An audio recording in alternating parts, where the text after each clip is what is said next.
Taste the Daily. Virudhunagar மாவட்டம் ராஜபாளையத்தில் விளம்பர model ஸ்டாலினால் திறந்து வைக்கப்பட்ட பேருந்து நிலையம் 10 நாட்களில் இருளில் மூழ்கி தமிழகத்தின் 2 ஆட்சிக்கு சாட்சியாக மாறியுள்ளது. காந்திஜி நூற்றாண்டு நினைவு பழைய பேருந்து நிலையத்தை 2,90,00,000 ரூபாய் செலவில் புனரமைத்ததாக கூறி கடந்த மாதம் 29ஆம் தேதி ஸ்டிக்கர் ஸ்டாலின் காணொலி காட்சி மூலம் திறந்து வைத்து விளம்பரம் தேடினார். இந்நிலையில் திறக்கப்பட்ட 10 நாளில் மின்சார வசதியின்றி அப்பேருந்து நிலையம் இருளில் மூழ்கியது. இதனால் பட்டப்பகலில் வெட்ட வெளிச்சத்திலேயே ஸ்டாலின் ஆட்சியில் நகைப்பறிப்பு, வழிப்பறி, பாலியல் சீண்டல் நடைபெறும் என்ற நிலையில் இருட்டில் இரவில் என்ன நடக்குமோ என்ற அச்சத்தில் அந்த பேருந்து நிலையத்திற்குள் என்னவெல்லாம் நடக்குமோ என பயணிகள் பீதியில் ஆழ்ந்துள்ளனர். திருவண்ணாமலை மாவட்டம் செய்யாறு அருகே கொள்முதல் செய்யப்பட்ட நெல்லுக்கு பணம் பட்டுவாடா செய்யவில்லை என கூறி விவசாயிகள் சாலை மறியலில் ஈடுபட்டனர்.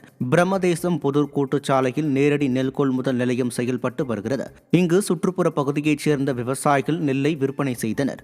ஆனால் கொள்முதல் செய்யப்பட்ட நெல்லுக்கு 3 மாதங்கள் ஆகியும் பணம் பட்டுவாடா செய்யப்படவில்லை என கூறப்படுகிறது. இதனால் மேற்கொண்டு விவசாயம் செய்யவும் சுப நிகழ்ச்சிகளுக்கும் பிள்ளைகளின் பள்ளி, கல்லூரி படிப்பிற்கும் பணம் இல்லாமல் விவசாயிகள் கடும் சிரமங்களை சந்தித்து வருகின்றனர்.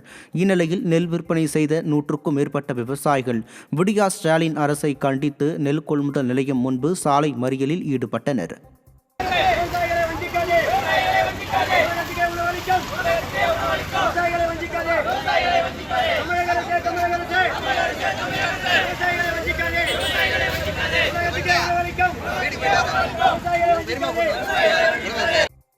சென்னை ராமாபுரத்தில் மழைநீர் வடிகால் பணியில் ஈடுபட்டிருந்த போது மயான சுவர் இடிந்து விழுந்து கூலி தொழிலாளி பரிதாபமாக இருந்தார். ராணிப்பேட்டை மாவட்டம் கலவை கிராமத்தைச் சேர்ந்த கணபதி ஒப்பந்த அடிப்படையில் ராமாபுரம் வள்ளுவர் நகரில் மழைநீர் வடிகால் அமைக்குமாறு பணியில் ஈடுபட்டார். அப்போது எதிர்பாராத விதமாக அங்கிருந்த மயான சுவர் திடீரென இடிந்து விழுந்ததில் படுகாயமடைந்த கணபதி சம்பவ இடத்திலேயே பரிதாபமாக இருந்தார். இந்த சம்பவம் சக ஊழியர்களிடையே அதிர்ச்சியை ஏற்படுத்திய நிலையில் விடியா ஆட்சியில் வடிகால் பணியில் ஈடுபடும் பணியாளர்களுக்கு போதிய பாதுகாப்பு உபகரணங்கள் வழங்கப்படாததாலேயே இத்தகைய மரணங்கள் நேர்வதாக மக்கள் குற்றம் சாட்டுகின்றனர்.